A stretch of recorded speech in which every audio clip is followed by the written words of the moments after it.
Okay, so welcome to the Sutta class for today. And now, just looking around, some of you were... my name is Ajahn Sujato, for those of you who don't know me. And now some of you were here yesterday for the early Buddhism course, right? Is there anyone who wasn't here for the early Buddhism course? Few people weren't here, okay. So that's fine. I just wanted to... I was thinking about what to talk about today. And I thought, well, why don't we, because for the early Buddhism course we had a number of suttas which were assigned as the background reading, but because we covered a lot of material there, we didn't get to talk about those suttas in a whole lot of detail. So I thought it might be a good idea to have a look at one of those suttas in a bit more detail today, so we got a bit more time to spend with that particular one.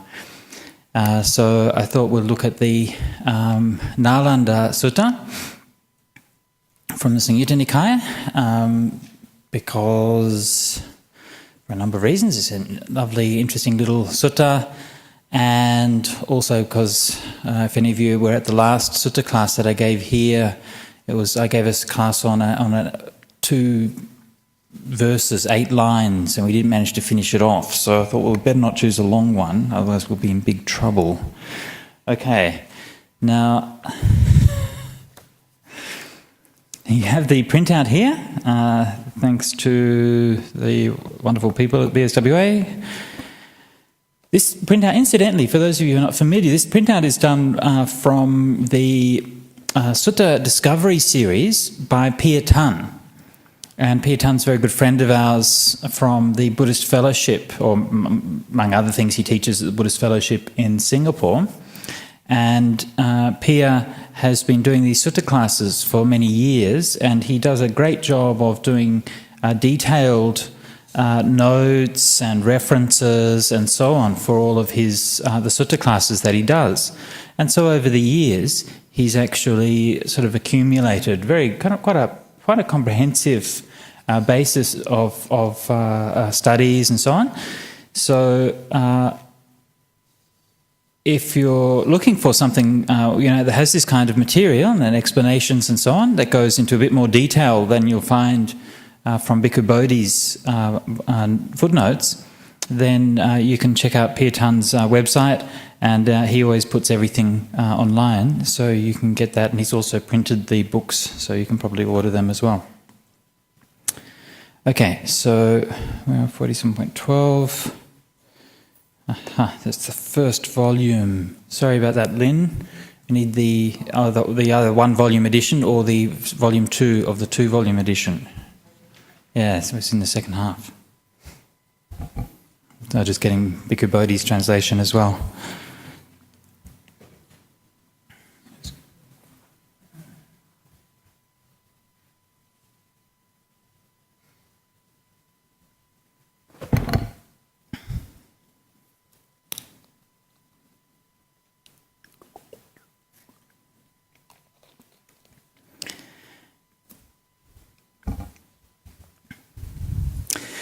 Okay, so when we were choosing the suttas for the early Buddhism course, of course, it's basically a bit random, really, because there's so many thousands of suttas that we could choose from. So the ones that we end up choosing is obviously a bit arbitrary, but we chose this particular one. What we've been trying to do is choose ones that have a sort of combination of an interesting Dhamma content, as well as having a kind of a relevant, maybe personal or biographical interest, like an event in the life of the Buddha or something like that. And so this particular sutta meets those 2 requirements. The sutta as it stands is found in the Samyuta Nikaya, Samyuta 47.12, and it's also found in the Mahaparinibbana Sutta. And that in itself is quite an interesting little detail. Actually, if we look at the Mahaparinibbana Sutta, the account of the Buddha's last journey, it's a long discourse and composed of some... thank you very much. Thank you. No, I need either volume 2 or volume 1, if there's a one volume edition. Thank you. Anyway, that one is fine. Thank you so much. Okay. I'll just find the page of this before going on. Okay. So in the Mahaparinibbana Sutta we find a lengthy narrative which gives the story of the Buddha's last journey, in the few months before he passed away. Much of that story is unique to the Mahaparinibbana Sutta, right? But within that there are many shorter episodes, and many of those shorter episodes are found elsewhere in the Pali Canon as well. Not only are they found elsewhere in the Pali Canon, but they're also found very frequently in the corresponding and parallel suttas in the Chinese Agamas and elsewhere. So this particular sutta, the Mahaparinibbana Sutta, it seems was one of the most popular suttas in the whole Buddhist tradition. Okay, there's many versions of it. We find in Chinese, probably half a dozen different versions in Chinese, in Tibetan, and many of the Sanskrit fragments and so on that we have also from this sutta. So it's obviously very popular in the Buddhist tradition, and for good reason. It tells a very moving story. There's a lot of human interest to it. It's one of the most, of all of the early suttas, it's one of the most, I guess, one of the ones that really kind of draws you in as a narrative and as something that you read for the just for the love of it, as well as for the teachings in there. Now, as part of that narrative of that overall story of the passing away of the Buddha, within that narrative we find echoes of that theme, the same theme. Okay, so the theme of the Mahaparinibbana Sutta, the great theme of it, of course, is impermanence. Yeah, it's the Buddha is going to die, and it's how do we face up to impermanence? How do we deal with the fact that the teacher who we love so much is just going to die, yeah? And so that theme is addressed and dealt with in various ways throughout the sutta, and it's echoed in various other ways. And one of the echoes of that great theme is the same event happening in the life of Sariputta. This particular discourse is the event that records the time when the Buddha met Venerable Sariputta for the last time. Sariputta was one of the earliest disciples of the Buddha. The story of him meeting the Buddha is found in the account of the events following the Buddha's awakening, which is found in the Vinaya. And if you remember, those of you who were at the early Buddhism class yesterday, in the very first slide, we had the ye dhamma hetu pabhava, those dhammas that arise from a cause. So that was a conversation, that was the conversion of Sariputta. Yeah? So that whole narrative from the Buddha's enlightenment to the Buddha's death, yeah, the Venerable Sariputta's story is quite literally contained within that great story of the Buddha. Yeah, it's as a disciple, it's following the same path in a slightly different way to that of the Buddha. One of the curious details is that in the Samyuta Nikaya, where we find the Nalanda Sutta, we also find an account where Ananda brings after Sariputta dies, Ananda brings the bowl and robes of Sariputta to the Buddha. Yeah. The funny thing is that particular detail is not found in the Mahaparinibbana Sutta. I find this very curious. I don't know why that is. I've tried to think of a reason why, but I can't because it would seem, all too, it must have happened shortly after the Nalanda Sutta, right? And Sariputta obviously died shortly after that, and yet for some reason that's not mentioned in the Mahaparinibbana Sutta. I find that kind of odd. I don't really know why it is. Anyway, so what we do have is this one where Sariputta meets the Buddha. So let's get straight onto the sutta. I'll read the sutta in Bhikkhu Bodhi's translation, and we will then look in some more detail at Pirtan's analysis. On one occasion, the Blessed One was dwelling at Nalanda in Pavarika's mango grove. So if you remember if those of you who've been to India, or if you remember the maps that we looked at India yesterday, you know where Nalanda is slightly north of Rajagaha. So on the road north from Rajagaha towards Patna is Nalanda. At the beginning of the Mahaparinibbana Sutta, the Buddha is in Rajagaha, and he leaves that place and heads north and ends up in the Vajjian Republic north of the river Ganges. So Nalanda is not far north from Rajagaha. I'm not sure how far it is. I think less than 100 kilometres, probably 1 or 2 days walk north of Nalanda, of Rajagaha.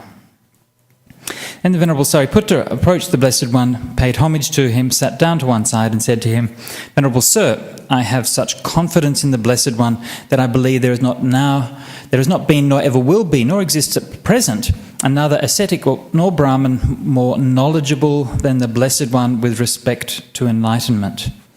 And Buddha replies, "Lofty indeed is this bellowing utterance of yours, Sariputta. You have roared a definitive, categorical lion's roar. Have you now, Sariputta, encompassed with your mind the minds of all the arahants, the perfectly enlightened ones, arisen in the past, and known thus, those blessed ones were of such virtue, or such qualities, or such wisdom, or such dwellings, or of such liberation?" "No, Bhante," he said. "Then, Sariputta, have you encompassed with your mind the minds of all the arahants who will arise in the future?" He says, "No, Bhante." "Then, Sariputta, have you encompassed with your mind my own mind, and known thus, the Blessed One is of such virtue, or such qualities, or such wisdom, or such dwellings, or of such liberation?" "No, Bhante." And the Buddha says, "Sariputta, when you don't have any knowledge of the minds of any Buddhas of the past, present and future, why do you utter this lofty, bellowing utterance and roar this definitive, categorical lion's roar?" Of course, it doesn't mean that he actually was roaring like a lion. It's a metaphor. Okay. And then, it's completely beside the point, but I remember the monk to my side, Venerable Nandiya. Some of you may remember another very tall, skinny monk called Nandiya, who was in Bodhinyana many years ago when I was first in Bodhinyana, the late 90s, and German monk. And he when he came to Perth for the first time from Germany, when he was still a layman, he came and stayed at a friend's flat. Arrived at night time, and he was sleeping like in the front room of the friend's flat, and the window was open, and he was lying there trying to get to sleep, and he heard this elephants trumpeting and there's lions roaring and all of these kind of beasts, and he's thinking, my God, what kind of country is this? Turns out he was on Mount Spey Road. He's like over the back from the zoo. So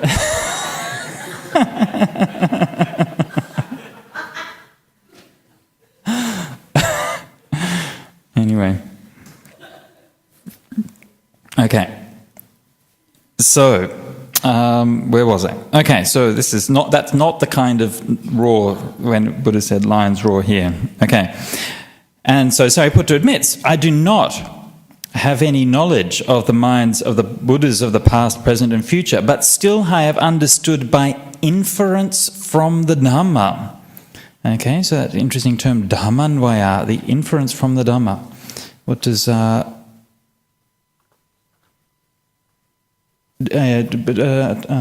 Pirtan translates it the drift of the Dhamma, which is not a very good translation. I don't know why people translate it like that way. It means inference. Suppose, Venerable Sir, a king had a frontier city with strong ramparts, walls and arches, and with a single gate. The gatekeeper posted there would be wise, competent and intelligent. One who keeps out strangers and admits acquaintances. While he's walking along the path that encircles the city, he could not see a cleft or an opening in the walls, even big enough for a cat to slip through. He might think, whatever large creatures enter or leave this city, all enter and leave through this one gate. So too, Venerable Sir, I have understood this by inference from the Dhamma.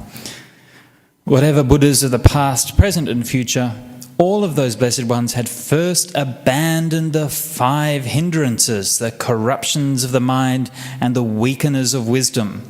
And then, with their minds well established in the 4 establishments of mindfulness, they had developed correctly the 7 factors of enlightenment, and thereby they had awakened to the unsurpassed perfect enlightenment.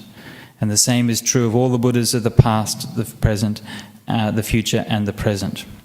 And the Buddha responded, "Good, good, sadhu, sadhu, Sariputta.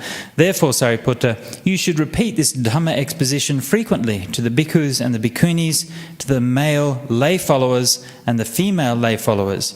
Even though some foolish people may have perplexity or uncertainty regarding the Tathagata, when they hear this Dhamma exposition, their perplexity or uncertainty regarding the Tathagata will be abandoned." So there's a number of interesting details here, which I'll go on. So if the story of the Sariputta's passing away is in fact the very next sutta in the Satipatthana Samyuta, and you can read it there, and again, not for some reason in the Mahaparinibbana Sutta itself. Okay, let's see what Pia has as his notes for this particular sutta, and he usually gives some good background. The sutta is found almost the same in the Mahaparinibbana Sutta and also in the Sampasadaniya Sutta, Digha 28, with a much longer account by Sariputta of the Buddha's virtue, which concludes in the same way. Now, the Sampasadaniya Sutta is another interesting sutta, because what's fascinating about Mahaparinibbana Sutta is not just that it's a very long, by far the longest discourse, but also that there's actually several other discourses, or at least 2 other large discourses, which kind of half belong there, which have been removed because that would make it even longer, right? So it's actually an abbreviated version. So this Nalanda Sutta, quite a short one, is found there, but the Sampasadaniya Sutta, which is an extended version of the same thing, has been removed. Presumably, it maybe broke up the narrative flow too much to be included. And a similar thing happened with another sutta called the Mahasudassana Sutta, also another sutta all by itself in the Digha Nikaya, but in some versions of the Mahaparinibbana Sutta is found in full in the Mahaparinibbana Sutta itself. So this is where you see the decisions of the editors and the redactors of the canon, who had a certain freedom to be able to put certain passages, in brief or in a lengthy form, or to place them in one place or put them in another place according to what they thought the best form was. And that wasn't, the redactors in different schools or different traditions didn't always make the same choices. Whether the Sampasadaniya Sutta with the extended account should be regarded as authentic, or whether it should be regarded as a sort of later extension of the original core, which is what we find in the Nalanda Sutta, I'm not sure. I haven't studied that in detail, so I couldn't say. This is Sariputta's last meeting with the Buddha, knowing he'll die in 7 days' time. This is according to the commentary. He takes leave of the Buddha and visits his mother, and predeceases the Buddha on the full moon day of Kartika in October and November. So that's all the background according to the commentarial story. How much historical basis there is in that, I'm not sure. Moggallana, his closest friend and the Buddha's left-hand monk, passes away a fortnight later on the new moon day. And again, it does seem that Sariputta and Moggallana did die shortly before the Buddha did, but whether all the details of those accounts are correct, we're not really sure. Both Sariputta and Moggallana were older than the Buddha, according to the commentaries. Now, at the end of the discourse, Sariputta makes a very important statement regarding the training leading to awakening. That Buddhas of the past, present and future all become awakened after abandoning the 5 hindrances, being established on the 4 satipatthanas and developing the 7 bojjhangas. I'll come back to that group in a little while. Bhikkhu Bodhi notes a chronological problem in the account related in the Chunda Sutta, which is the next sutta in the Satipatthana Samyuta.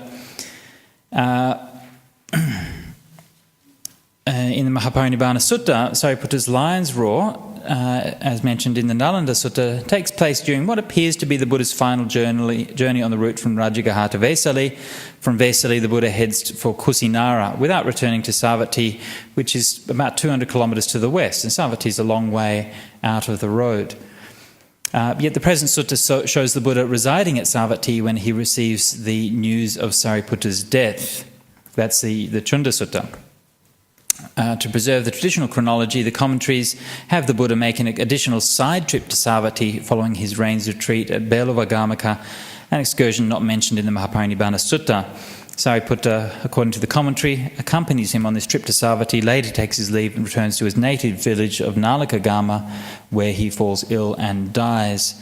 That commentarial explanation is highly implausible, and the Bhikkhu Bodhi really should note that. It's basically impossible. I mean, the Mahaparinibbana Sutta is quite thorough about documenting every step along the Buddha's way, and every journey from one little village to another is documented. And the idea that somehow he would go from this little village to that little village and that little village and that little village and that little village, and everyone would be documented, and then all of a sudden he goes 200 kilometres to the west for an important, crucial event in the life of the Sangha, and then back again without any mention, is just not really plausible at all. Far more likely that there's simply a mistake in the setting for the Chunda Sutta, and it really should be set probably in Belavagama or somewhere similar in Vesali, near Vesali.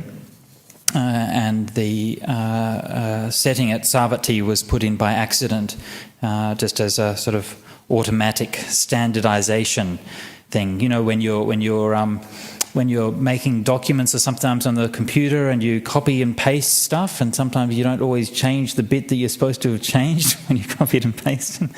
So you find those kinds of mistakes in the suttas sometimes as well.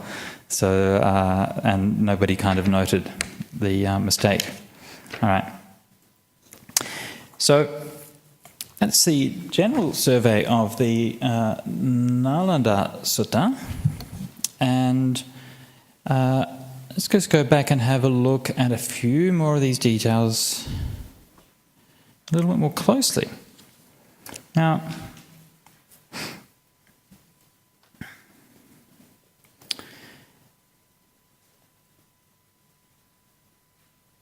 why do you think that Sariputta made this kind of statement? Right? Interesting question. The sutta doesn't really discuss that. Why do you think it is? Why would he come along to the Buddha and say to the Buddha that you're more enlightened than anybody else, or no one's more enlightened than you? Yeah? Anyone got any ideas? Out of great faith, yeah? The name of the extended version of this sutta, which I referred to earlier, is actually called the Sampasadaniya Sutta, the Sutta of Great Faith, you could translate that, yeah? So perhaps that was the case, perhaps just a simple, if he knew that his death was going to be soon, just wanted to come and express this, yeah? So that might be the case, yeah? Any other thoughts? Affection, yeah? Can an arahant have affection? Of course they can. They can have that loving affection, but he's just going to be sad, yeah? It's very interesting in the sutta where the Buddha is remarking on the death of Sariputta and Moggallana, yeah? And he looks around the Sangha and says, the Sangha seems to be empty now that Sariputta and Moggallana have gone. And, I mean, it doesn't actually say that, but it's kind of the closest that you get, I think, in the suttas, just almost the closest. You get a few of these little remarks around that time that seem almost a little bit melancholic or a little bit wistful or something like that, you know. I don't be going too far to say that the Buddha was depressed because Sariputta and Moggallana died, But, this is kind of interesting, just to say, the Sangha seems empty now. Yeah, it's a bit similar to when he was walking on that final journey, and he's just kind of, sometimes, he's looking back at all these places that they're visiting and knowing that he's visiting them for the last time. Yeah, and so this is almost this kind of quite sweet sense of almost melancholy or something like that. It might be even melancholy might be overstating it. Yeah. So, any other thoughts? Why is it that Sariputta would come and make this kind of statement? Gratitude. Yeah. He's what? Sorry. He's stating a truth. Yes, but why that particular truth at that particular time? There's lots of truths, lots of ways of putting things. This way is quite unusual. Yeah, if you see like a lot of the conversations between someone of such great wisdom like Sariputta and the Buddha, usually the conversations are quite abstract. They'll start out at quite a quite a high level of Dhamma. So for example, in the Nidana Samyuta, you have one where the Buddha says, I think he says, "Idang Bhutang." This has come to be, right? And then Sariputta has to interpret this and give an explanation. What does it mean when he says this has come to be? Right? Or even in the Satchavibhanga Sutta, which we looked at yesterday in the early Buddhism course, where again the Buddha sort of teaches or mentions the Dhammacakkappavattana Sutta and the Four Noble Truths, and leaves it for Sariputta to explain it in detail. So again, in that case, you have much more of an abstract thing. In this one, he's making a very personal statement about the Buddha. So, it's a bit like a goodbye. Yeah.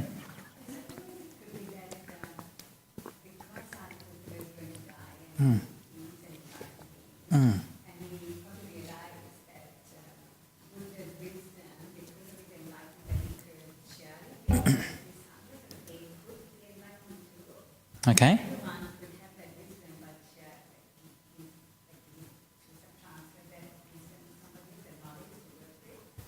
Yeah. Yeah, sure. I'm not offering an answer. I just want to know, how do I know what is a line law? It's not I must know, but I thought it's meant to answer a way, but this is not a way. What is line law? A lines law, generally lines law means a statement of like a very bold statement of great confidence. Just like that. Something like that, yeah. Usually it's about some kind of spiritual claim. Yes, yeah. In northern India, there were lions. I think there still are lions in the Gujarat, or Rajasthan or somewhere in the deserts. Yes. Sorry. There were. Are they still? Do they still have? They still have. Yeah. Okay. Yes. Yes, yeah. One of in the simile that the Buddha gives when he's talking about what happens when lions roar, he says all of the other animals shake and quiver in fear when the lion gives his roar, and even the elephants who are tied up in the village will break their bonds and well, literally they'll crap themselves where they are, and they're so terrified at the at that. Yeah. So, go on. Could it also be that they were worried that somebody would want to take over and therefore cause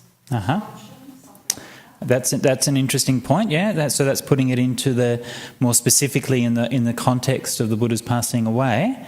That's of course a great concern, is the succession. Obviously, Sariputta and Moggallana would have been the natural successors to the Buddha.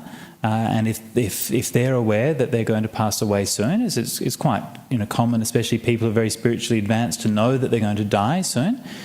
So if they knew that, then definitely there would be concerns about the succession, and that's already stated before when in the story of Devadatta, that the Buddha said, I wouldn't give the Sangha even to Sariputta and Moggallana, much less to a piece of spit like you, as the line says. So poor old Devadatta isn't going to get to control of the Sangha, and Sariputta and Moggallana aren't. Yeah. So who is? Yeah. And it's an interesting question then, because the next probably in line of seniority, of course, is Mahakassapa, and he did, it seems, take control of the Sangha, but it's not really his style, right? I mean, he sort of rose to the challenge after the Buddha passed away, but, he was much more of a recluse who lived in the forest and didn't really get involved much in the whole teaching and organisation of the Sangha and everything. So, it was quite a serious issue. So I think that's part of it. But always when we're looking for interpretation or understanding of the suttas and particular details like that, always the first thing we should try to do is look within the text itself. And because often when we read things, we're very apt to read our own emotional responses into it. We might think from our point of view we would feel like that, and so we're going to infer that then Sariputta and so would feel the same way. But rather than doing that, as much as we can, let's read the actual text first and see what that says. One of the other interesting things about this little text is the Buddha's response at the end, which is also a bit kind of unusual. Yeah? He says, good Sariputta. He says, therefore, Sariputta, you should repeat this Dhamma exposition frequently to the bhikkhus and bhikkhunis, male and female lay followers. Now, I'm slightly curious, given that Sariputta is going to be dying very shortly, right? How frequently can he teach that? Anyway, he then, even though some foolish people may have perplexity or uncertainty regarding the Tathagata, when they hear this Dhamma exposition, their perplexity or uncertainty will be abandoned. So it's a bit of a kind of pointed remark, isn't it? Yeah, some foolish people. Who's he thinking of, right? We don't exactly know, but perhaps this is the point. Perhaps there has been some criticism, perhaps there's been some questioning or some rumbles somewhere, and Sariputta was coming and publicly reaffirming his faith in the Buddha in the face of these rumours. I'll come back to your question in just a second, but one of the things with this whole narrative, I mentioned before that this is like a rounding off narrative. So we have the Mahaparinibbana Sutta, which is the Buddha's death, and the Mahaparinibbana Sutta in many ways echoes the story of the Buddha's awakening and the time after the Buddha's awakening. Okay, and there are many aspects and elements of these two narratives which we find echoed from one to the other. Many of them. Okay, one of them being the involvement of Sariputta. And in that, the Buddha's awakening narrative, we find the Buddha first meets Sariputta, says that he'll be his greatest disciple, and then he gives him the going forth. Okay, but also another detail that you find in that story of the Buddha's awakening is a similar kind of question with regard to the authority and ability, the sort of the depth and the profundity of the Buddha's awakening. And in that case, it's particularly questioned in relation to the fire-worshipping ascetics who the Buddha had converted. And because the leader of that fire-worshipping ascetics was a certain Kassapa, right? Not the same Kassapa as Mahakassapa, another Kassapa, and he was a well-known teacher at the time, and the question was, is the Buddha a student of this Kassapa, or is Kassapa a student of the Buddha? Okay? So Kassapa came and bowed to the Buddha and said, no, the Buddha is my teacher and I am the student. So again, we find a similar kind of motif, that there's like a questioning of the status of the Buddha, who is really the awakened one, the teacher. And so it would be very much in agreement with the tendency of these two narratives to echo similar themes, yeah, that you find in the both places. So I suspect that perhaps this is underlying this point. And you remember that to us, it seems a little bit, it's almost a bit absurd to say, is there anyone more enlightened than the Buddha, right? I mean, we're so used to the idea, we've had Buddha images on our shrines, and this idea that the Buddha is the great awakened being is part of our whole culture for such a long time. It's just so obvious. But at that time, the Buddha was a man who was a teacher and had followers, yeah? So obviously a very special man, very charismatic and so on, but the idea that perhaps someone might be more enlightened or whatever would not have been an outrageous question to ask at that time. So.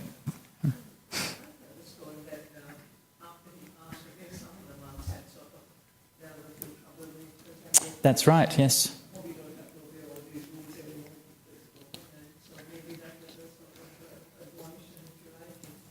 Absolutely, yes, yes, absolutely. And when you find that there is that kind of power vacuum when somebody dies. So there were those people in the Sangha at the time when the Buddha died who were like, oh, at last got rid of that old man who kept on making all those rules. Now we can do what we want. So again, from our point of view, it seems completely outrageous, right? But that's the reality of life.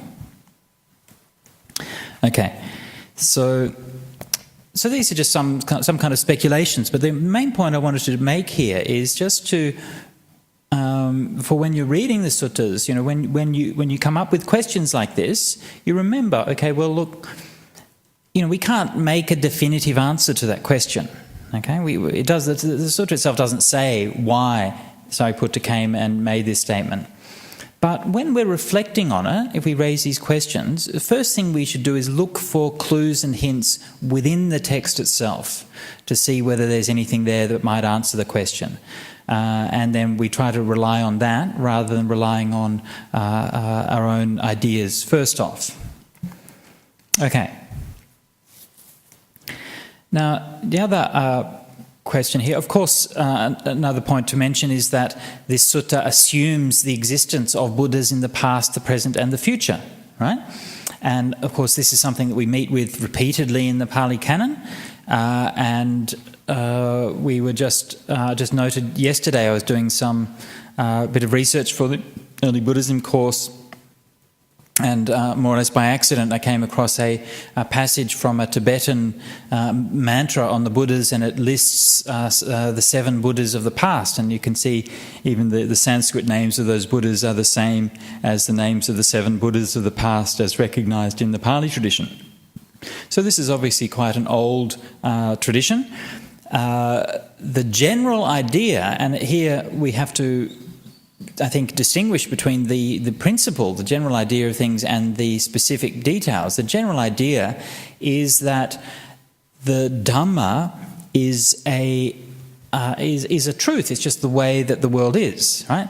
And that from time to time, people will understand that and will teach that Dhamma, okay? And so that the Buddha, in that sense, is not unique. Okay, he's unique in his own historical period, but not unique in a larger sense.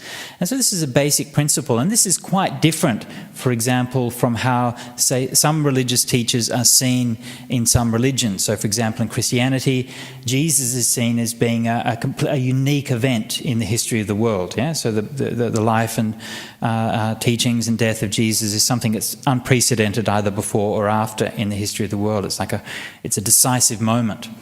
Whereas for Buddhism, it's much more cyclical view of things. Yeah? So Buddhas appear from time to time, they will teach, their teachings will propagate for a period, and then they'll pass away. Later on they'll come back again. So I think that that idea, the principle is very straightforward and very healthy, actually. One of the nice aspects, I think, of Buddhism as a religion is that we don't expect that our religion will last forever. We don't expect that somehow we're going to make the whole world Buddhist. Right? We have a perception, understanding that, well, Buddhism will be around for a while and it's a precious thing, we should keep it there and last, but eventually it will pass away. And so the perception of the impermanence of Buddhism as a religion, I think, is a very healthy thing. And this is something which also is part of the overall theme of the Mahaparinibbana Sutta. Yeah? It's not just that the Buddha is dying, but that the Buddhism itself will die and disappear from the world. How do we respond to this?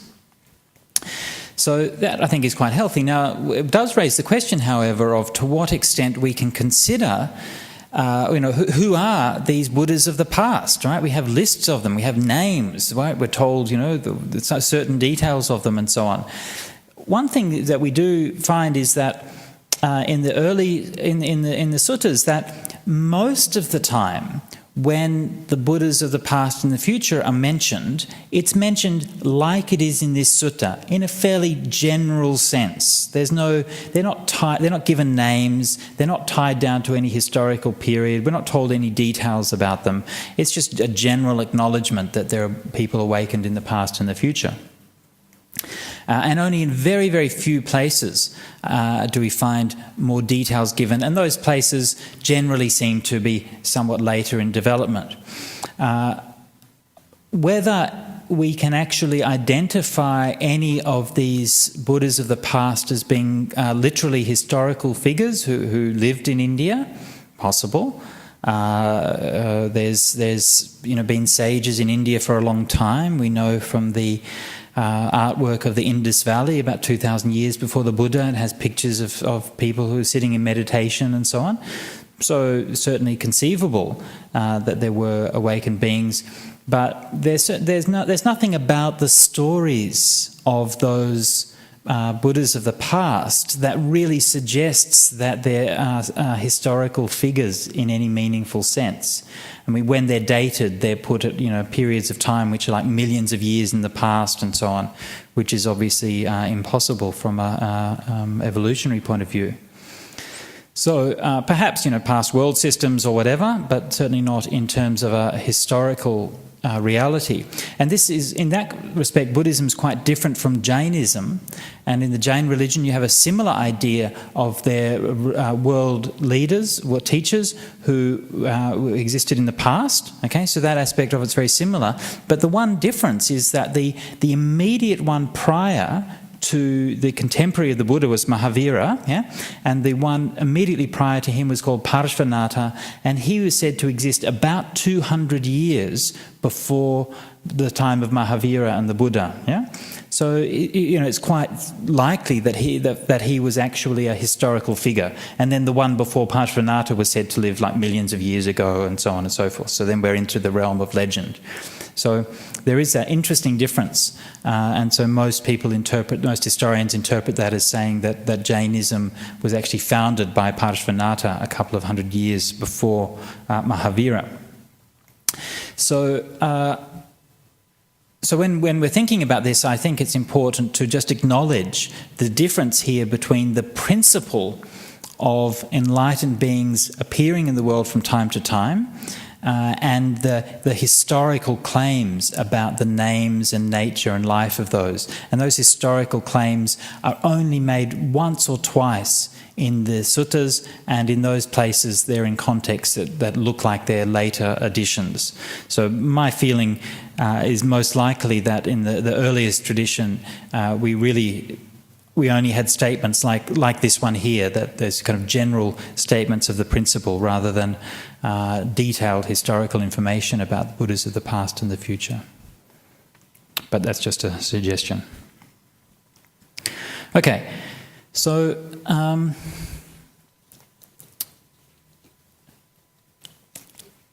Sariputta says he can't read the Buddha's mind. He doesn't know through his own direct knowledge what's going on in the Buddha's head.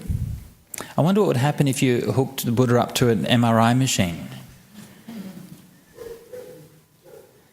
What would happen? Sorry? You might blow the machine up. Yeah? Yeah, it could happen. Yeah. Maybe nothing was happening. Yeah. I heard a story when I was in Thailand. One of the monasteries I was staying at, the teacher, according to the story I've heard, the teacher was invited to Mexico. He was teaching in Mexico, and they invited him to the university or something. I think he did some TV program or something, and they put the EEG things on him to see his brain activity. And it's like, they put it on him, and the EEG's like this and stuff. And then they said, okay, Ajahn, please, go into meditation. So he went into meditation. And it's just like, boom, there's nothing there. And so they're all like, oh, hang on, there must be something wrong with the machine. So they get it out and test the connections and everything like that. Okay, we'll do it again and, put it on somebody else and it's like this. Then put it on the Ajahn, it's like, oh, there's nothing there. So maybe that might happen, yeah.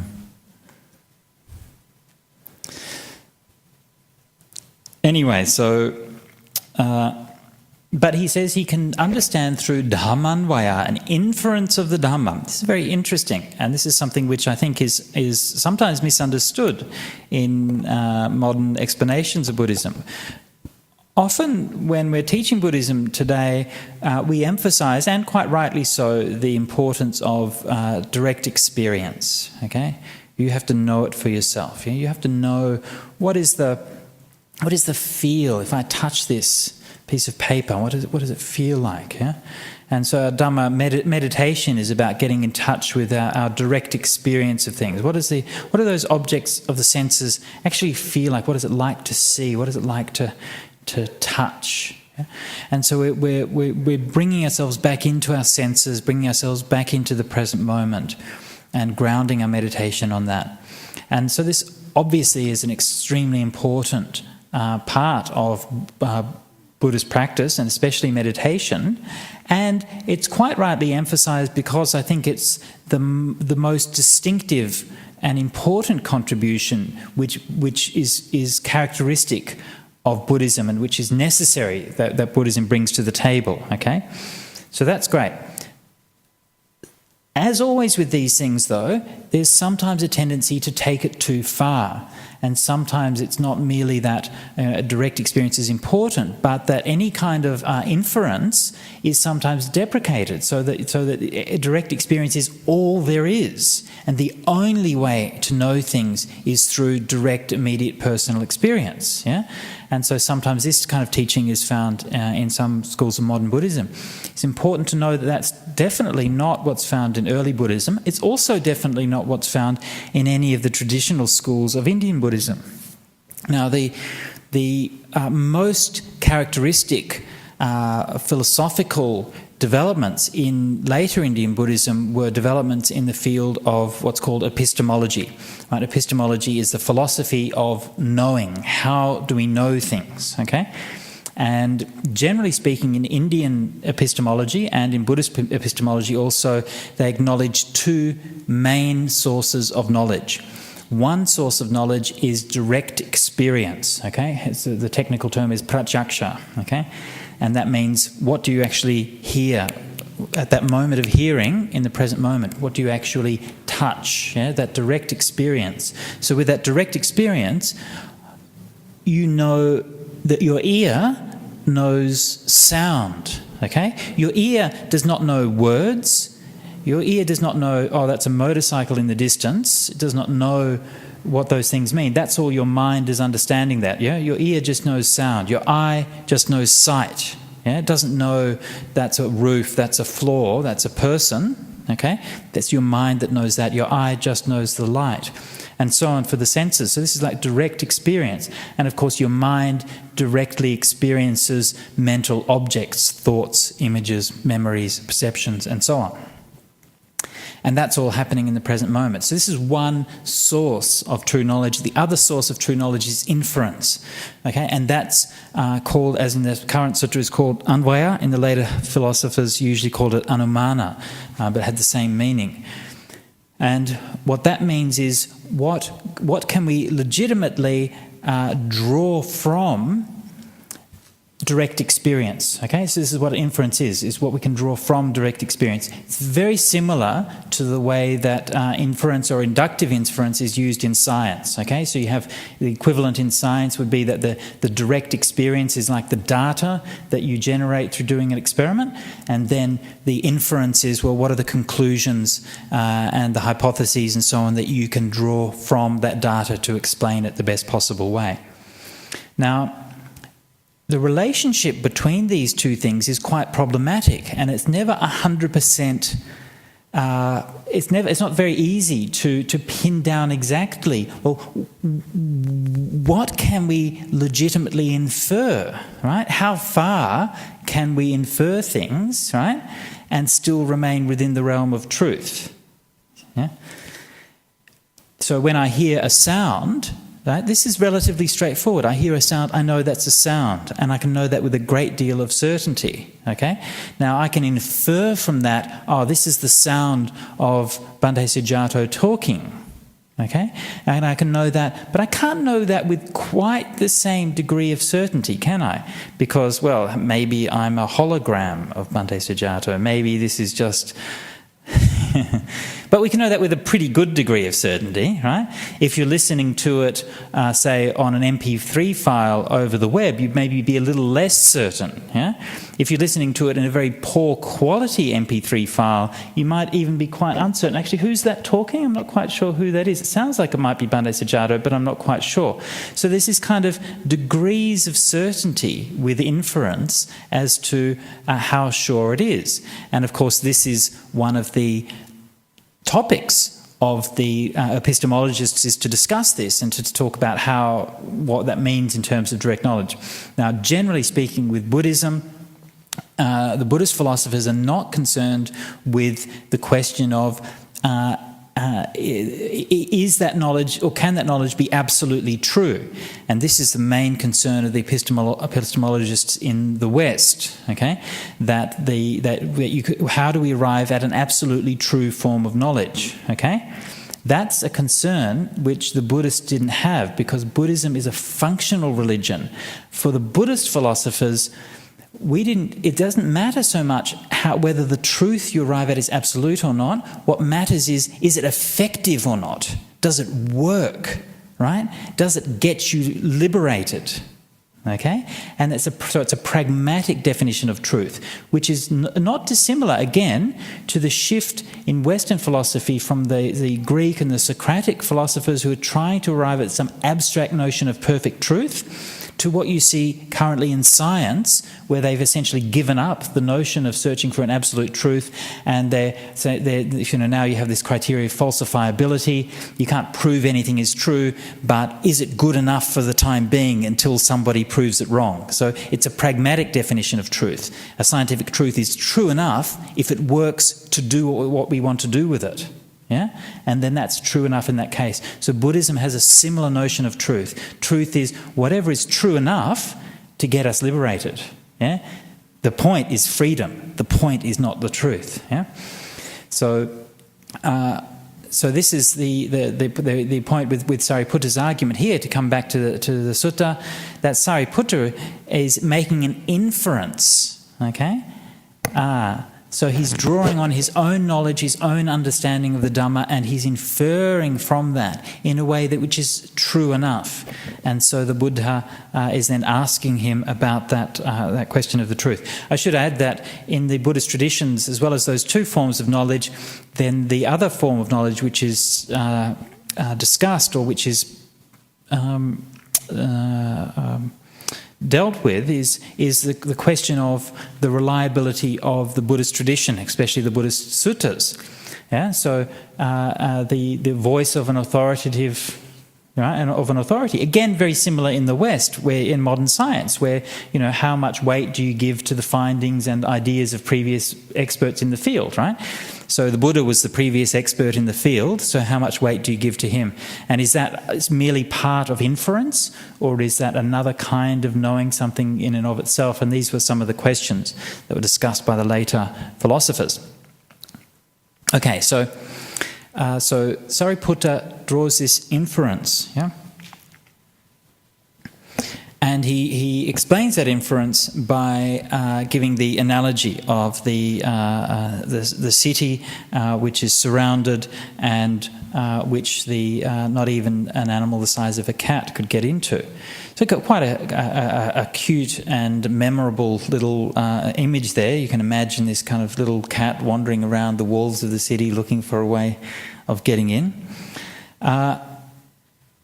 And what is that inference of the Dhamma which he understands, and which is really the heart of the sutta, that to become enlightened, You abandon the 5 hindrances, you develop, become established on the 4 satipatthanas, 4 establishments of mindfulness,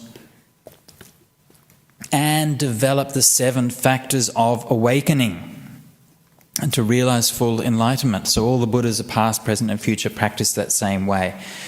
Again, quite interesting that what's described as being the path of practice here for the Buddha is exactly the same as the path of practice for all the students and all the disciples. Right?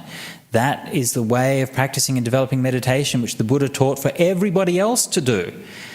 This is another distinction between early Buddhism and later Buddhism. Later Buddhism, there tended to be more of a distinction between the Buddha and the disciples, and so the Buddha was given one way of practice, the disciples another, and the way of practice of the Buddha, of course, was to develop what's called the baramis, the 10 qualities, or the 6 qualities in the Mahayana, over many countless rebirths and past lives and so on and so forth, until eventually he was able to realize awakening in this life. That's according to the traditions. According to early Buddhism, the Buddha became awakened. It's got nothing to do with past lives. It's got nothing to do with the baramis. It's got to do solely with, as it says here, abandoning the 5 hindrances, establishing the mind in the 4 satipatthanas, and developing the 7 factors of awakening. And this is another one of those teachings which is emphasized in different ways many times throughout the Mahaparinibbana Sutta. And the most common teaching the Buddha gives in the Mahaparinibbana Sutta, again and again he says, you develop sila, the mind which has sila, has ethics, will become, then develop samadhi and develop wisdom, and when the mind has all of those things, then it will become fully liberated from all defilements. And he says again and again, it's because of not understanding, not abandoning these defilements and so on. This is why both you and I have persisted in this round of samsara for so long. And so he's constantly drawing attention to the sameness of his own suffering, his own samsara, with that of the disciples, and the sameness of his way of practice to escape from samsara with the way of practice of the disciples. Yeah? This is something which is emphasized very, very strongly right throughout these texts. Again, this is one of the criteria which we use for assessing whether a text is likely to be early or late. If a text disagrees with the later tradition, then of course it's more likely to be early.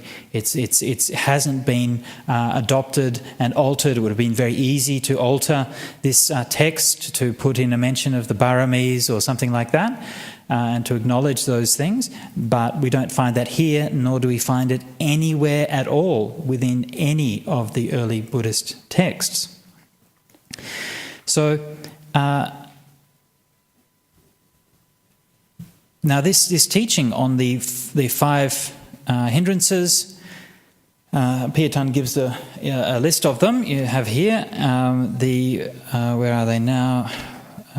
Okay, so that's on the first page of the Piyatan's notes. So the 5 hindrances, of course, sensual desire, kama, chanda, ill will, vyapada, sloth and torpor, tina, midha, restlessness and worry, uddha, kukucha, and doubt, vitikiccha. So you should all know those 5 hindrances by heart. Both, I'm sure you probably all know them by direct experience. But it's also good to know what they are, to memorize the list of them.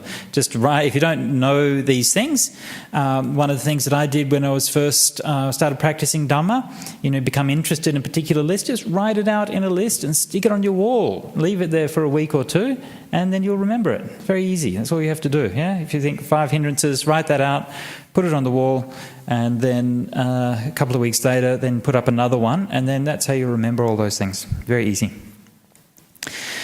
And so that's very helpful, in your meditation. This is a list. So the Buddha, the nivarana or hindrances, the Buddha talked, they're a form of the defilements, okay? And the Buddha talked about defilements in many different ways, the different aspects of them. This particular aspect of defilements are those things which are an obstruction to meditation in particular. So this is what we have to abandon to be able to bring our mind to samadhi. the way that they're defined here is that they are the corruptions of the mind, chittasupakilesa, and the weakeners of wisdom, okay, panya dubalikarana.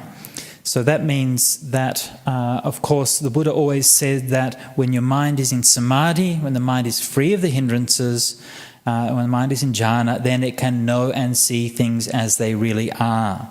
So by abandoning the hindrances, then you can know and see things as they really are. So this is what gives wisdom that power. Yeah? So the hindrances are that which weaken the wisdom, stop you from being able to understand things as they really are.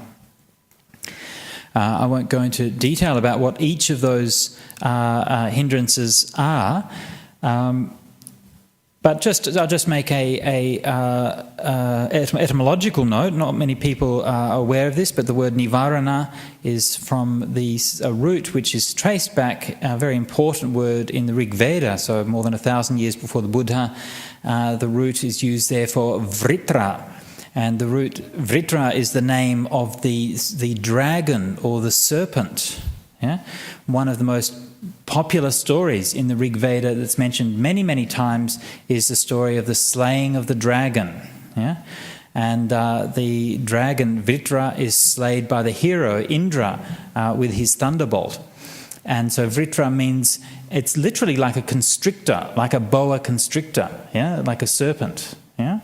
And so it's that all the forces of darkness are symbolized by that. What's enveloping your mind, yeah, constricting your mind. Yeah, you think of to me that's a very powerful image. Yeah, you think when your mind's obsessed with the 5 hindrances, it's like there's literally a constrictor, yeah, wrapped around your brain and squeezing all the life out of your brain. And that's what the root. It's interesting, isn't it? That root, why that word was chosen. Okay, so then next one is the 4 satipatthanas. Of course, contemplation of the body, contemplation of feelings, contemplation of the mind, and contemplation of mind objects. And Piyatan gives the list of those according to the version found in the Pali Canon. Now, the version found in the Pali version of Satipatthana Sutta is certainly incorrect, or a later development, and I'll come back to that in just a minute. And then developing the 7 factors of awakening. The 7 factors of awakening being, the first one being mindfulness itself, second one investigation of Dhamma vicaya, effort, virya, piti is, Pia translates it as zest. What does Bhikkhu Bodhi use? Rapture? No, he doesn't have it here. I think Bhikkhu Bodhi uses rapture. Tranquility is pasadhi. And samadhi, which Pia has concentration, and I think Ajahn Brahm quite rightly criticises that translation and prefers to use stillness for samadhi. I think is a much better word. Most of those are fairly obvious. The only one which perhaps needs some explanation is piti, and so piti is, I think, probably best translated as rapture. In some of the evangelical Christian circles, they have this idea of the end of the world they call the rapture. Have you heard of that? And that's when everyone's going to get lifted up into the sky, right? So all of the good Christians who happen to belong to the right brand of Christianity get lifted up into sky, and all of the sinners, especially the Buddhists and other people, are going to stay behind. They actually made a video game of that. And you like the game was, you had to see how many you can convert before you get lifted up, before the rapture would come. And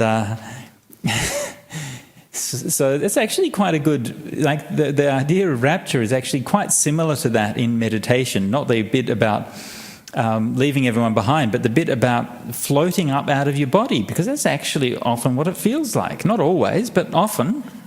And that's what rapture is. Rapture is that sense of uplift. Yeah, Pia has zest for it. So it's almost this kind of zingy feel in meditation. Yeah, so it has this meditation. At the one hand, has this tranquility, which is very settling. Yeah, It's very solid. But then the rapture, the piety is it's like the bubbles in the meditation, which lifts you up. I mean, that when it's developed, when it's strong and has a strong tranquility, then it's not disturbing or active. But in the early stages, while it's still quite coarse, then the rapture can be quite strong, can shake your body. So this is the rapture as a factor of awakening. And notice how in these factors of awakening, the Bojjhangas, very strong emphasis on samadhi and on the development of emotional qualities in the mind. It's only the Dhamma Vichaya is like the wisdom aspect, and most of the other qualities are all the samadhi qualities. So this grouping of the hindrances, the four foundations and establishments of mindfulness, and the awakening factors, as a set of dhammas, are met with again and again and again. It's not just in this sutta that we meet these things together. We meet them countless times throughout, especially the Bojjhanga Samyuta, the Satipatthana Samyuta, and many other places in the Pali Canon. So this grouping is used as a common summary of the path of practice according to Buddhism, as it is used here. And so they're very kind of closely related. Generally speaking, what does each one of them mean? You've probably heard many teachings on what Satipatthana is and so on and so forth.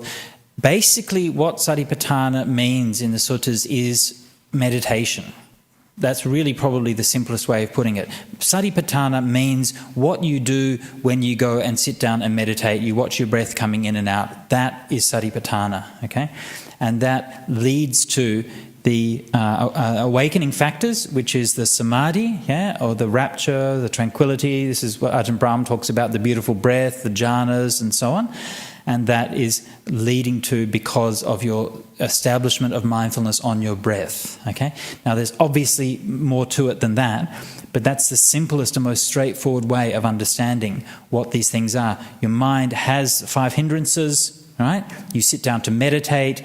By doing that, you abandon the 5 hindrances and then lead to samadhi through the Bojjhangas, and then having completed that, then you see things as they really are. That's really what this set of dhammas is talking about.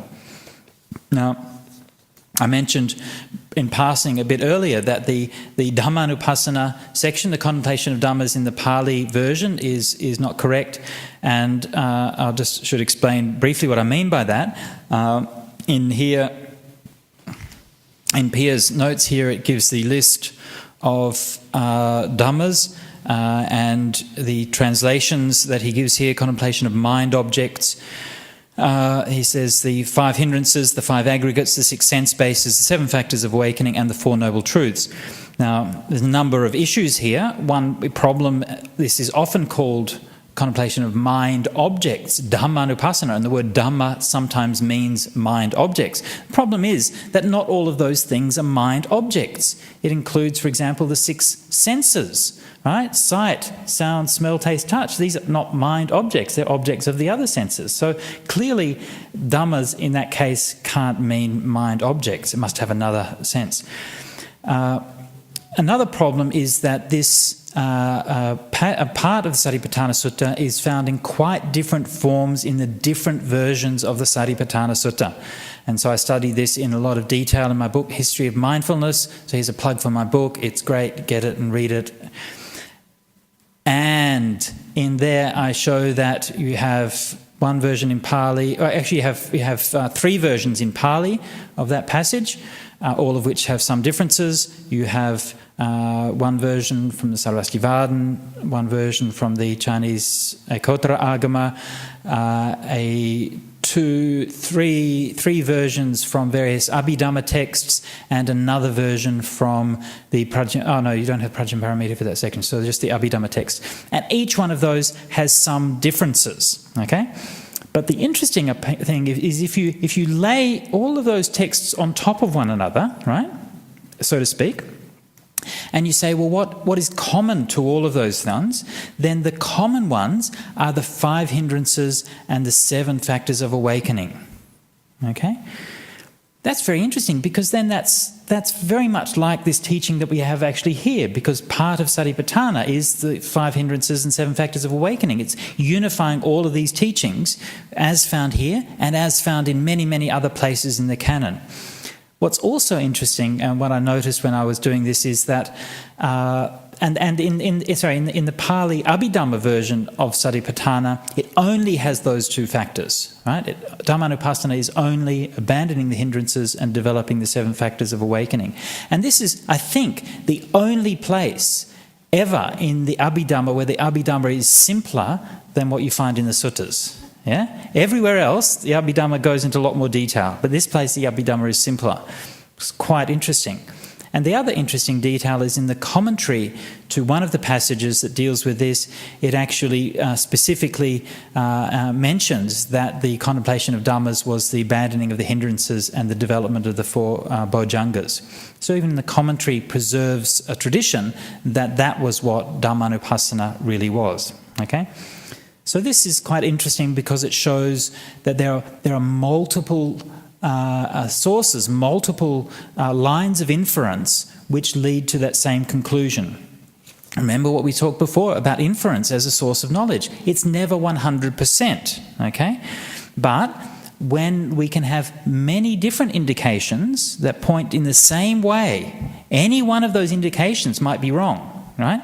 But when they all point in the same direction and lead to the same conclusion, then we can be quite confident in the conclusion that we reach. So in this case, we reach the conclusion by the fact that those 3 teachings are found frequently together in the canon. We find it because it's common to all the different versions. We find it because it's in the simplest version of that teaching, in the Abhidhamma. It's also specifically attested in the commentaries, and so on. So multiple lines of reasoning, all pointing to the conclusion that the original form of contemplation of Dhammas was simply the abandoning of the hindrances and developing of the 7 factors of awakening.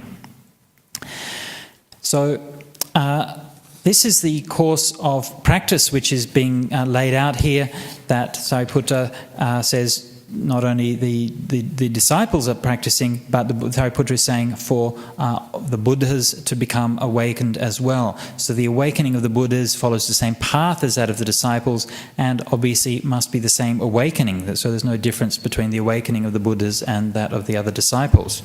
And so that's also quite an interesting little detail, isn't it? That the Buddha sort of congratulates him and praises him and so on. You might think that the Buddha would be a bit put out by saying, well, is that all, right? You're putting me on the same level as all my students, right? And but I'm better than you guys, right? That's what we tend to think of these days. But that's not how the Buddha thought. Yeah, the Buddha was like, yes, you get it exactly. That's exactly what the awakening is. It's nothing more than that. So this is, I think, why the Buddha was very enthusiastic about this. And so he said, and with all of that taken into account, this is why, again, that ending has an even more pregnant meaning. You should frequently speak about this to the bhikkhus and the bhikkhunis, the laymen and the laywomen, and any foolish people who have doubt about the Dhamma will have those doubts removed. So anyway, so I'm trying to follow that injunction here. The Buddha said you should teach about this frequently, so I'm trying to teach about it frequently. And okay, so I should open it up now for questions. I think we finish at 4:30, is that right? It depends. Okay, it depends. Okay, so roughly 4:30. I think we probably have some questions from elsewhere in the 10,000-fold world system. Excellent. Josh in the US. Okay. So Josh, hi Josh, where's the camera? Hi Josh. I've heard stories of people who become very quickly enlightened after listening to a teaching from the Buddha. Is it possible for enlightenment to occur without spending years cultivating the mind? So this is a very interesting question, and one which comes up a lot. And we see, especially in stories about the Buddha and so on, that very frequently we find these mentions of people who are listening to a teaching, and during that teaching suddenly they become awakened.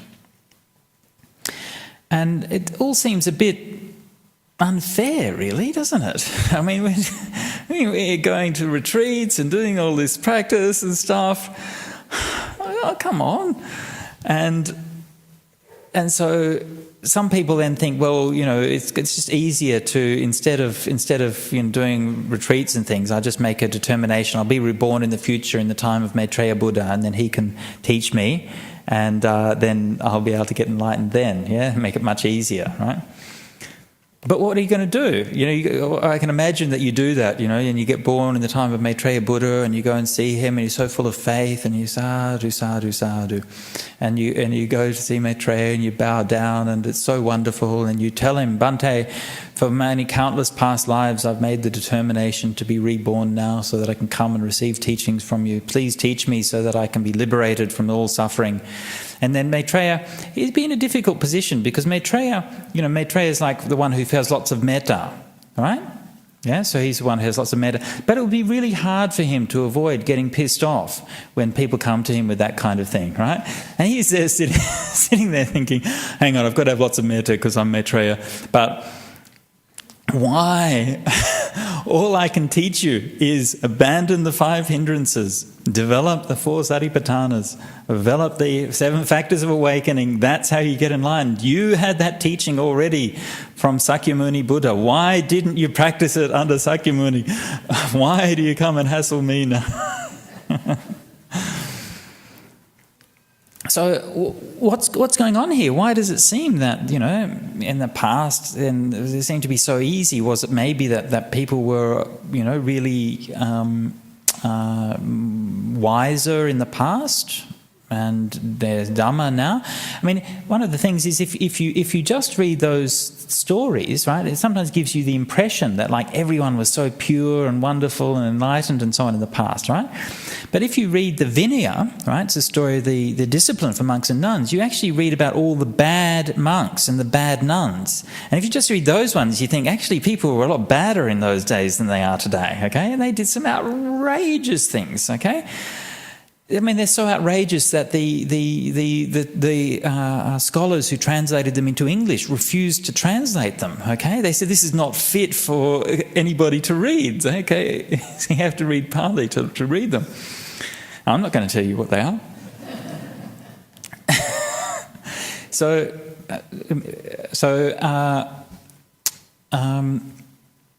So I don't think it's right to say that, people on the whole were more pure or less pure now. I don't believe these things. I think people are pretty much the same wherever they are. We all, have the similar kinds of problems and so on. And you see this many, many times in the suttas, people dealing with grief, and they're dealing with attachment, and they're dealing with confusion.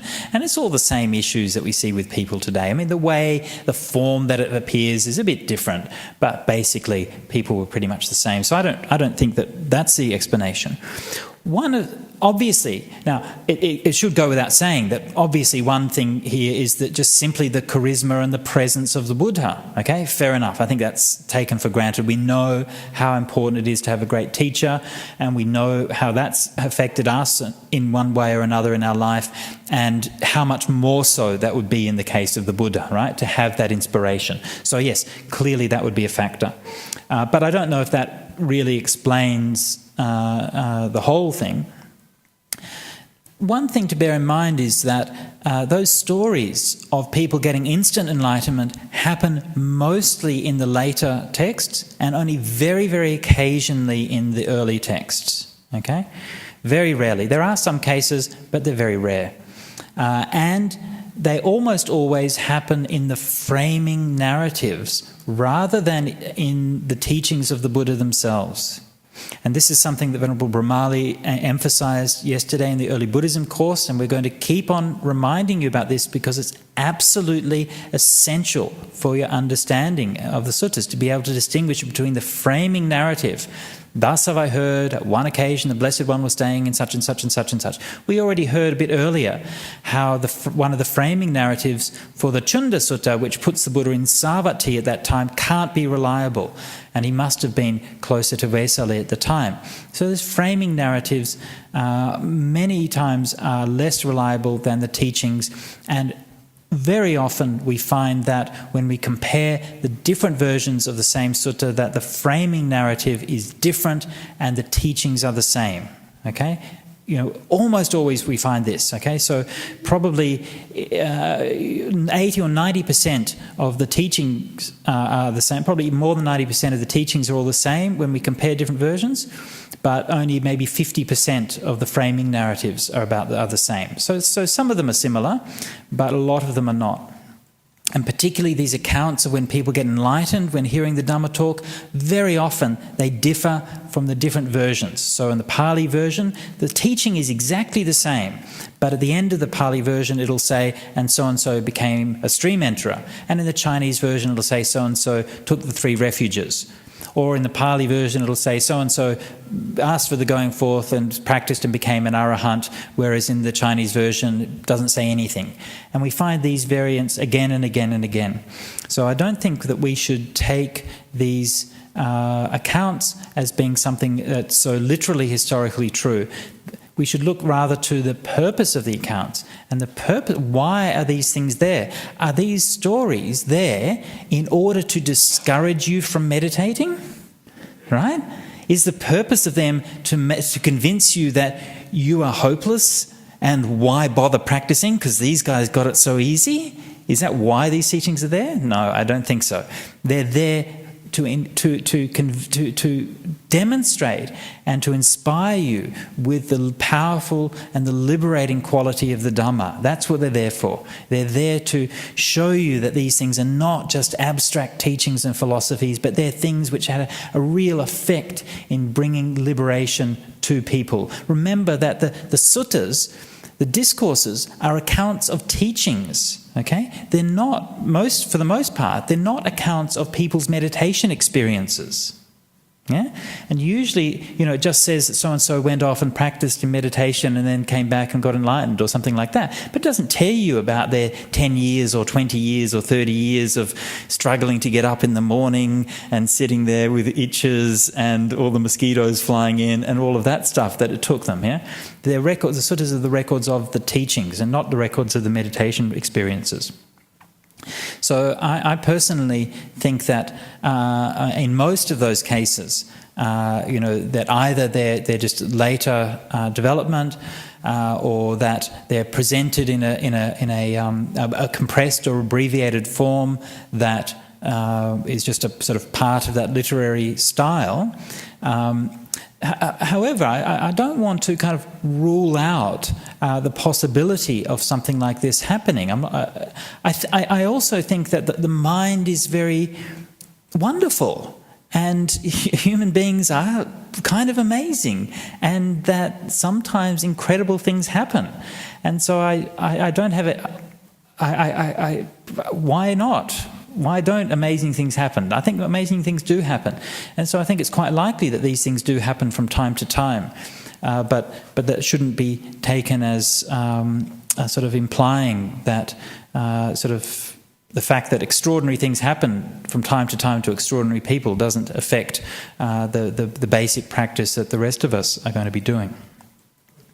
Okay, yeah. Yeah. Yeah. Uh-huh. Mm-hmm.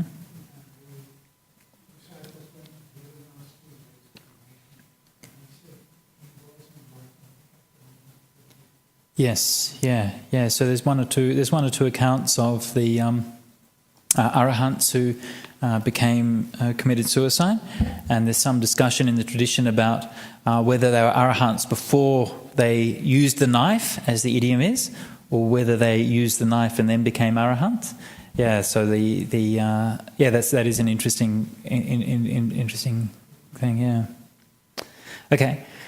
So another question from Dhirayupa. Hi, Dhirayupa.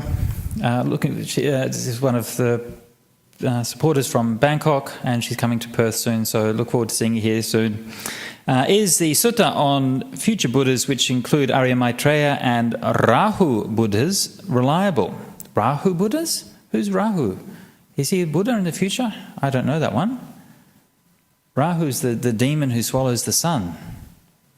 Anyway, Arya Maitreya is future Buddha. I'm particularly interested to know about Rahu Buddha, the particular fifth Buddha from Arya Maitreya. Look, I have to admit, Dhirayupa, that I am not familiar with the prediction about Rahu. I only know the immediate Buddha is Arya Maitreya, who's mentioned in one place in the Pali Canon.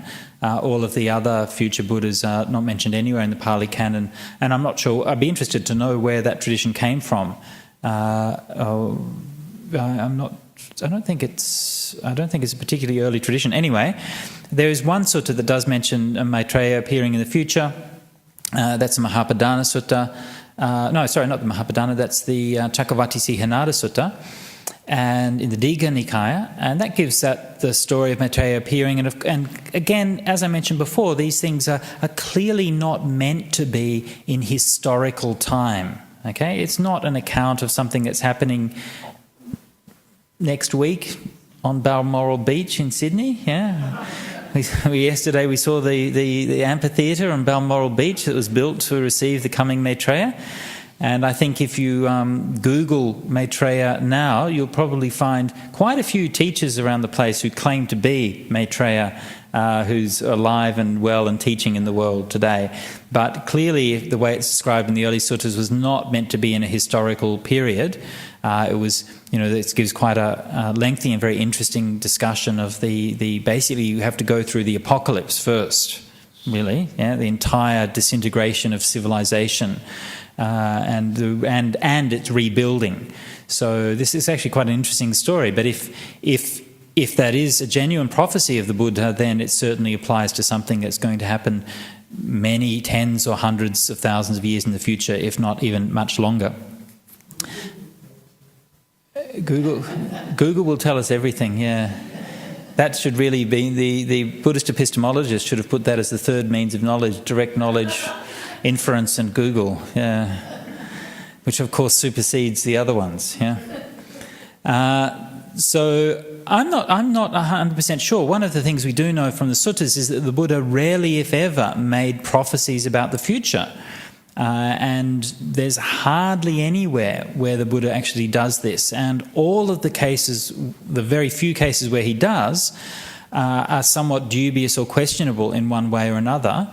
The Buddha did make statements about the future, but normally the kinds of statements he made about the future were rational and conditional states about the future. He would say, these are the fears of the future. For example, a series of suttas, the Anagata Bhayani Sutras, mentioned by King Ashoka, and he'd talk about the particular dangers that might happen in the future. For example, he might say, in the future times, if the bhikkhus, bhikkhunis, laymen and laywomen neglect live without respect and honouring the Buddha, the Dhamma, the Sangha, without respect and honouring the training, without respect and honouring samadhi, then this will be a cause for the decline of Buddhism in the future.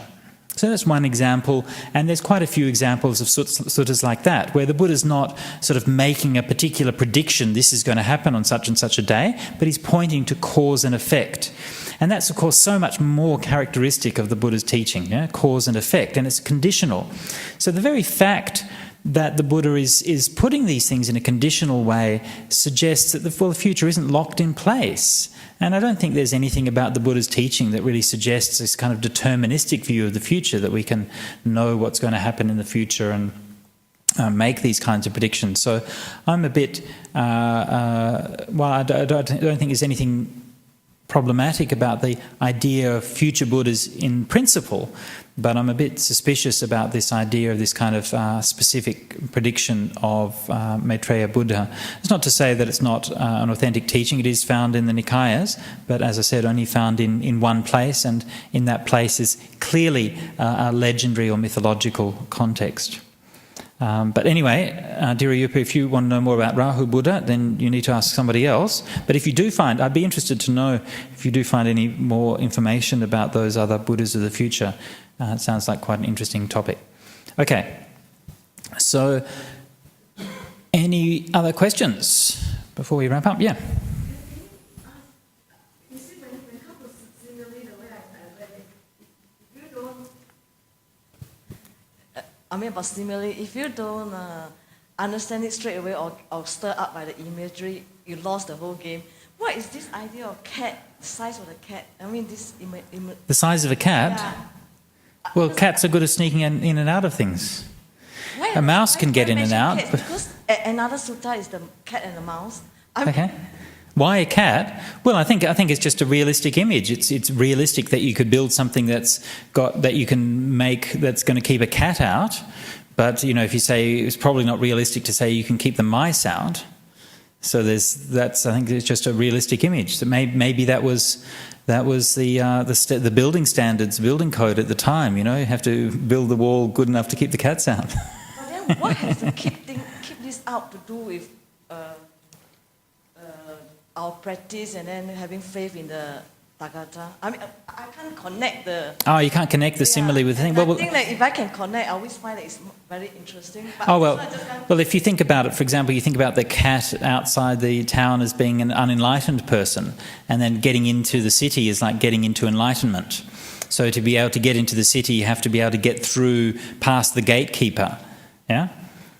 So if you're outside, you have to get past the gatekeeper. So these things, abandoning the hindrances, of developing the 4 establishments of mindfulness and developing the awakening factors, that's what you have to do to get past the gatekeeper.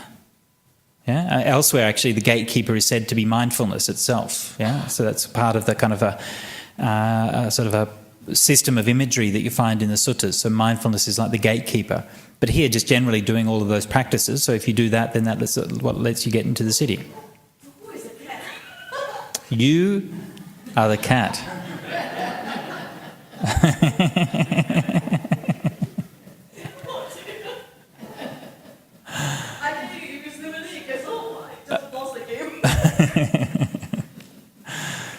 Yeah, anyone who wants to get into the city. So anyone who's unenlightened and wants to get into the city is a case. City is enlightenment. Nibbana is the city. Does that make sense? Why does it have walls?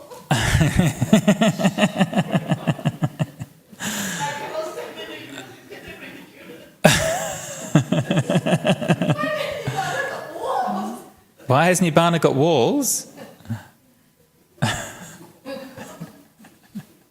Because it's hard to get into. Okay. Any other questions? Yes.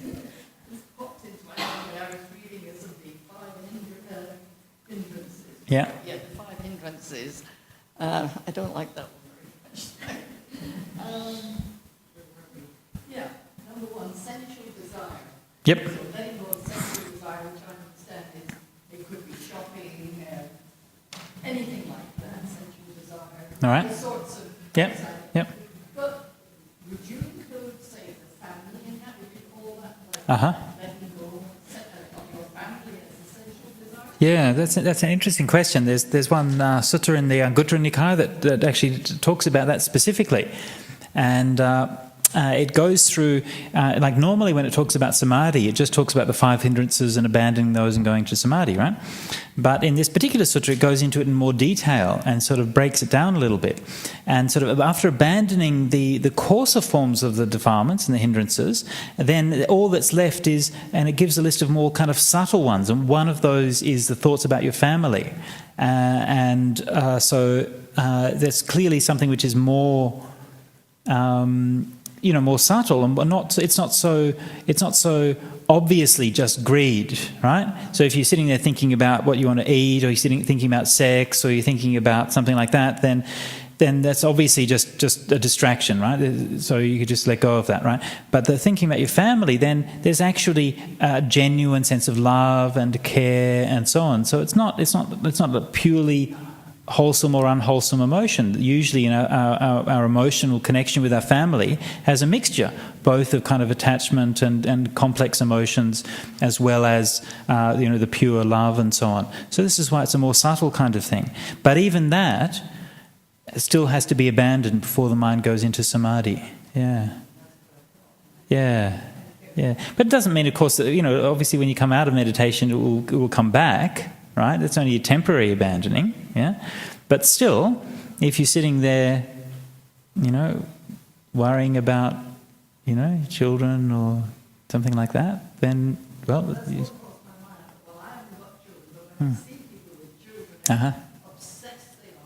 Yes. Yes, yeah, that attachment, yeah.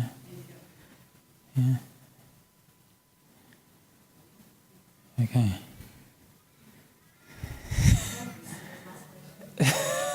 A serious last question. All right, give me a serious last question.